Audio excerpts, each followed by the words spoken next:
Hello guys, welcome back. Hayeng se ai kahani sum koi bathok ani khangde kalai chatoi no di khangde but mandi chaw chakari ko mandi chaw je aina na hangai chaw pham de chalora na wom da chatlani adai taw da lunch mapan chawani adu chat point sum video na makke aduga kahani hayeng je yodringai da ngasi aina mayam da NUMI haina website amale boko NUMI ki website se yawi se koi gi koi nupi gi koi na pamja koi gi hojikan ni amna insta worthy oiba outfits adai Pinterest approve oira ba habi yam trendy oiba koi na kahani le sabi nyam pamna ba kahani trendy oiba dress outfits sing am yawi boko asiki NUMI hai ba website sida adudagi ai ki sukhara humadi leire boko adu mayam da uchara ke aduduga adudagi angonda laising dagi khallaga hayeng karamba sechi ga habi sum yam bulo sum yengmina se. And also, NUMI has an amazing refer and earn program where you can earn ₹500, and by referring it to your friend, that person can also earn ₹500. To know more about it, you can click on the link given in my description below. Ula age adu mayam ahan da lai se sigi bodycon dress se oidoine sumain tawe magi mayek se ko sumaina mayai da sumaina kaino chen bado kama haidu haina chingkhat pya bado oye bako adu ga koi gi yam tap na pa yam figure ta han bad type to adu do oidoine khande ai dum shet laga ya ke adu ga sigi price ke ke so shai dum uchar ke phajado male do sidi party dress haipet male do na hayem chat pa yoina dia do man de sidi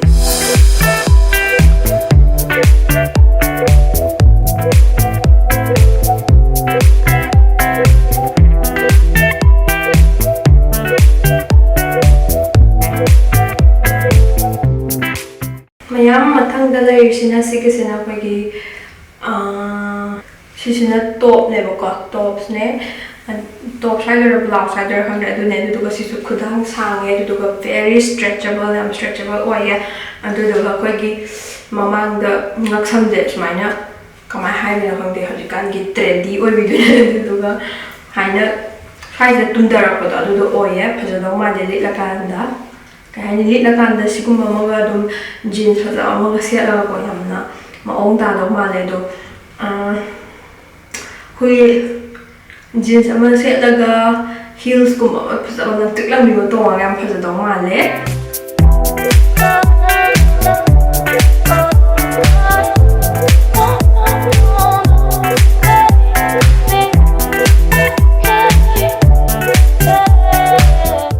aduga mayam si su body contrast ne bako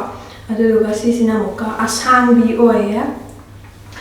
ankle bu yo to ma le aduga armless oiba aduna smai naksam this mai to we aduga ma gi fabric se mai to we fabric se thabadi ma laga yam kan di tha de bako haidi en han se sa la yen kan da kitang pe hani see through oiba kitang yam na tabi oiba do oye aduna color si su light oiba ne he no oi hale bako ado color se makhan lai bane moida different colors lai bane ado black kumba kitang darker color oi ta ga di see through oi ga da ma de bhai color do ya ga di u de da na ko ado si just mind ta oi phadi phale ya do khang de ado ga mayam mathang gi sina koi gi dress ne floral dress ha ta re so mind ta oi ado do ga koi gi khudang je sai u tang sang ga puffy oi ado do oi do ga aina flowers mayam ye aduga maning thamba back side ta koi ki elastic hai ane elastic pak na yaw do yawe and this is the skirt phasa daw ma le si se oina choose taw se kan de hayeng set pagi oina haidi yamna ke am sunat ta bi lo ko sina dum chap cha to ma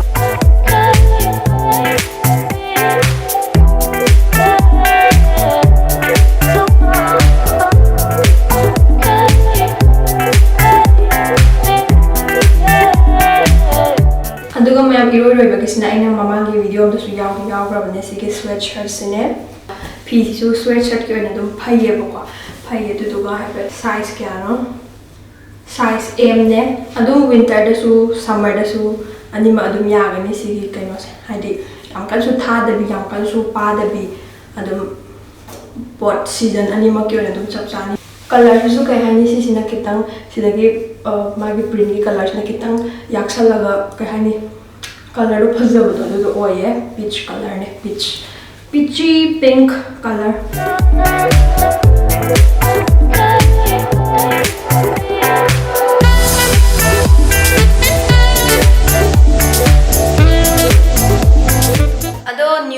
Website link to agi description box ta su yawarabane duga ina ji utkiba product sing dugi id item sing dugi link sing su loina hapcharamge aduga somna order taw matam da agi sige coupon code pretty20 haiba se season abio se season raga 20% off ang doine.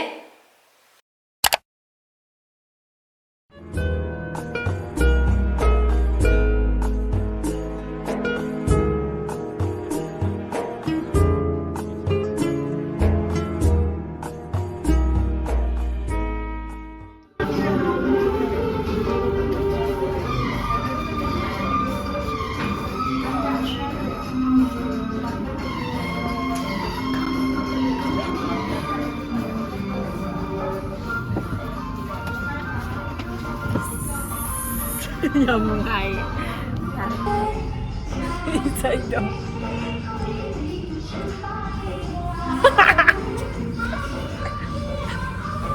Lip sync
Ina so ko.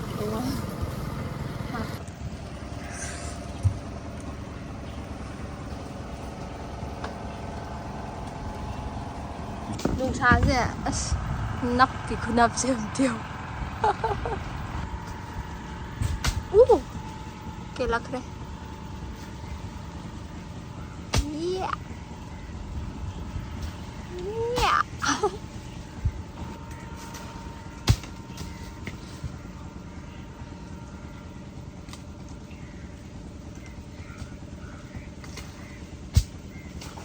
Sising dagger. Kaya naman ako hektar isi na.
One more.